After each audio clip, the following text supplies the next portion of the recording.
Assalamualaikum warahmatullahi wabarakatuh. Perkenalkan saya Aisyah Jasarisa dengan NPM 25170530002 dari program studi Ilmu Komputer PSDKW Kanan.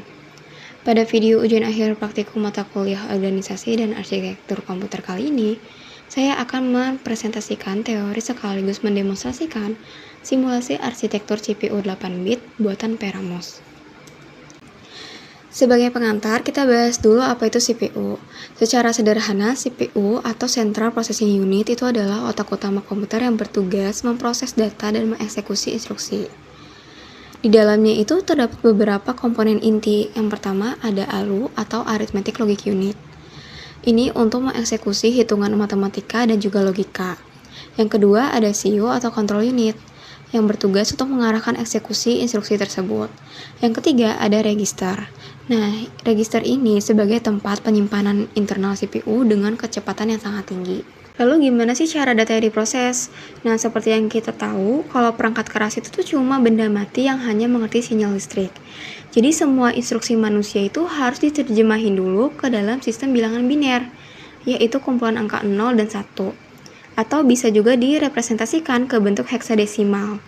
Data-data yang udah diterjemahin itu kemudian diatur dalam sistem memori. Nah, itu ada RAM sebagai memori sementara, terus juga ada ROM sebagai memori permanen. Di memori inilah yang menjadi tempat antrian instruksi sebelum mereka masuk untuk diproses oleh CPU. Supaya CPU-nya tuh tahu apa yang harus dikerjain, jadi terdapat panduan yang disebut set instruksi. Terdapat beberapa perintah dasar yang sudah terstandarisasi agar bisa dipahami langsung oleh CPU-nya. Yang pertama ada data processing untuk menyuruh CPU menghitung operasi aritmatika dan juga logika. Contohnya seperti add, sub, dan juga AND. Yang kedua ada data storage atau penyimpanan data. Ini untuk perintah memindahkan data dari CPU ke memori atau sebaliknya. Contohnya itu seperti load dan store. Lalu ada data movement atau perpindahan data. Nah, ini tuh untuk mentransfer data yang berhubungan dengan perangkat luar atau input-output. Dan terakhir itu ada control. Ini untuk mengatur alur jalannya program tersebut, contohnya seperti jam atau branch. Instruksi tadi itu kemudian dijalankan melalui sebuah siklus instruksi yang terdiri dari 3 tahap. Langkah pertamanya adalah fetch, di mana CPU-nya itu mengambil instruksi yang sedang antri di dalam memori. Nah, setelah diambil, dia masuk ke tahap decode. Nah, jadi di tahap decode ini instruksinya itu diterjemahin dulu oleh control unit supaya perangkat kerasnya tuh tahu tindakan apa yang harus dilakuin. Kalau emang udah paham, baru dia masuk ke tahap execute. Jadi di mana CPU-nya itu tuh benar-benar mengeksekusi perintah tersebut. Terakhir, agar CPU, memori, dan perangkat lainnya itu bisa saling bertukar data, dibutuhkan jalur komunikasi berupa sistem bus. Jadi semua komponen yang saya sebutkan tadi itu dihubungkan oleh sistem bus. Nah, selain itu juga ada sistem input-output yang menjadi jembatan komunikasi dengan dunia luar, seperti mengubah ketikan keyboard itu menjadi wujud digital dan menampilkannya di layar monitor.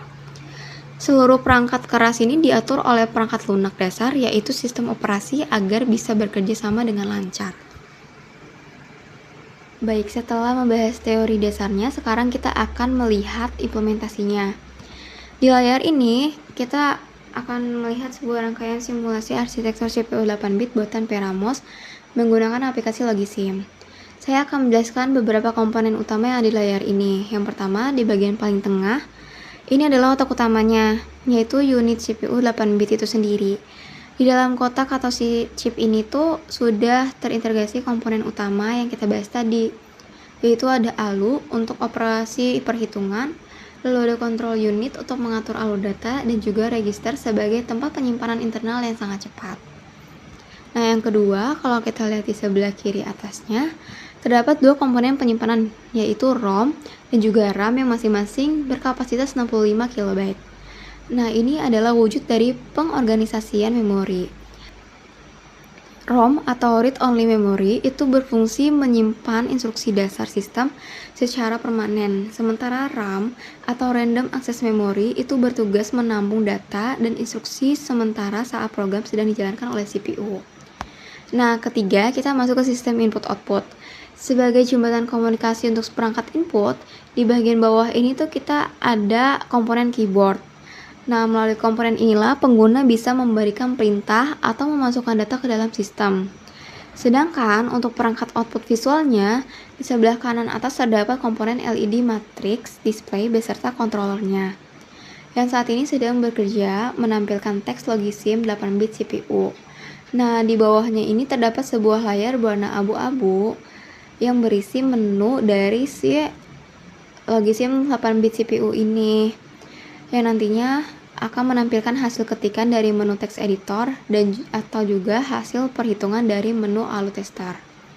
Dan yang terakhir, kita bisa lihat ada garis-garis berwarna hijau, biru, dan juga hitam yang menghubungkan semua komponen ini. Nah, garis-garis ini itu adalah bentuk dari sistem bus atau jalur komunikasi.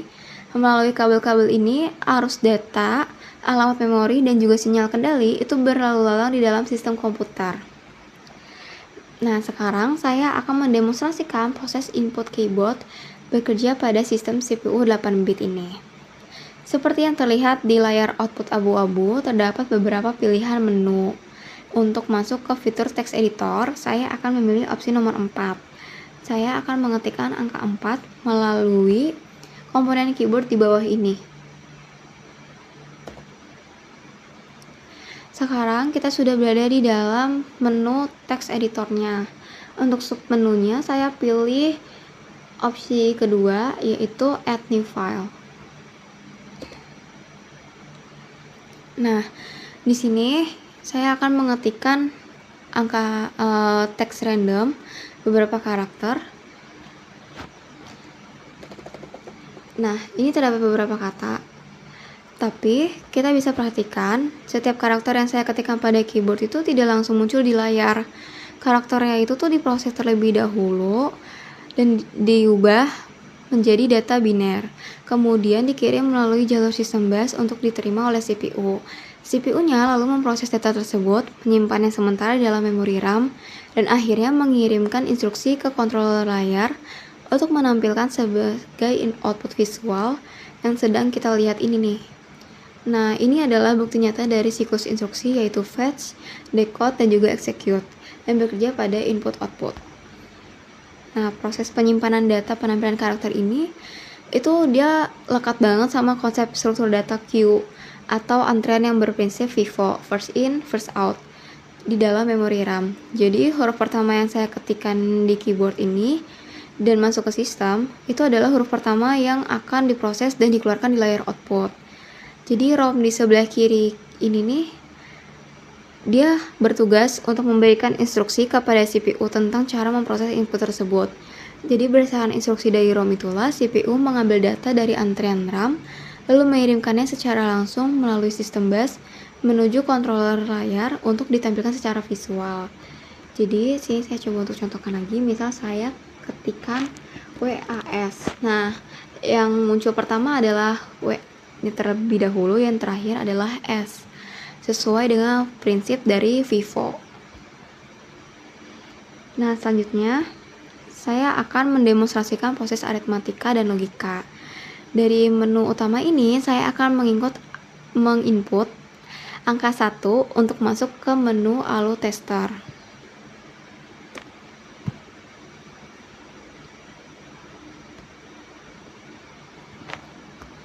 Sekarang kita sudah masuk ke layarnya. Dan bisa dilihat juga di atas LED matriksnya itu merespon dan menampilkan grafis tulisan ALU. Sesuai materi di awal, ALU itu ibarat kalkulator utamanya CPU. Nah, di layar abu-abu ini terlihat daftar operasi yang bisa kita lakukan di ALU, seperti logika AND, OR, SOR, NOR, dan operasi aritmatikanya add atau penjumlahan serta sub pengurangan. Di bagian paling bawahnya, sistem itu meminta kita masukkan nilai input A dan B dengan format 4 digit heksadesimal. Sebagai contoh pengujiannya, saya akan mengetikkan angka random, yaitu 0502. Kita bisa lihat di layar resultnya, sistem itu secara cerdas langsung memecah angka tersebut menjadi dua nilai input. Nah, jadi nilai A-nya itu adalah 05, B-nya itu 02. Nah, A-nya tadi kan 05. Dalam bilangan binirnya itu adalah 0000, 0101. Dan B-nya itu 02. Bilangan binirnya yaitu 0000, 0010. Nah, yang pertama, operasi logika AND. Nah, jadi aturannya itu tuh dia baru bernilai 1 kalau angka atas dan bawahnya itu sama-sama 1. Karena dari biner angka 5 dan 2 tadi itu posisinya tidak ada yang sama-sama 1, maka hasilnya otomatis 0 semua. Seperti ini, 0000, 0000.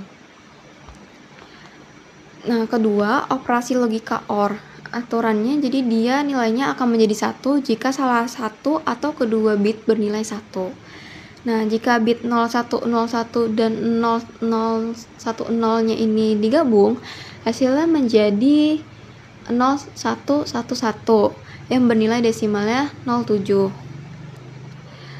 Ketiga, buat operasi logika SOR atau exclusive OR-nya, kalau atas bawah angkanya kembar, hasilnya tuh bakal jadi 0. Tapi kalau beda hasilnya 1. Kebetulan biner 5 dan 2 ini posisi angkanya tuh beda semua. Jadi nilainya ikut berubah jadi 1. Dan hasil akhirnya itu sama seperti OR, yaitu 07. Dengan bilangan binernya yaitu 0000, 0111. Lalu ada NOR. Ini kebalikan dari hasil OR tadi. Angka 0-nya diubah jadi 1 dan 1-nya diubah jadi 0. Nilai OR yang tadinya 0000, 0111, semua angka 0-nya itu dan 1-nya dibalik oleh sistem menjadi 1111, 1000. Jika dikonversi ke heksadesimal, nilainya itu jadi F8. Lalu itu ada add dan juga sub. Nah, untuk operasi aritmatikanya, di add ini ALU itu menjumlahkan 5 ditambah 2 secara langsung yang menghasilkan nilai 7. Jadi kalau bilangan binirnya itu 0000, 0111. Nah, sub ini kan pengurangan, jadi 5 dikurang 2 dia menghasilkan nilai yang akurat yaitu 3. Jadi bilangan binirnya 0000, 0011. Jadi demikianlah presentasi dan demonstrasi simulasi arsitektur CPU 8 bit dari saya. Semoga penjelasan ini dapat memberikan gambaran jelas mengenai cara kerja sistem komputer dan tentunya dapat memenuhi kriteria penilaian UAP mata kuliah, organisasi, dan arsitektur komputer. Sekian, terima kasih.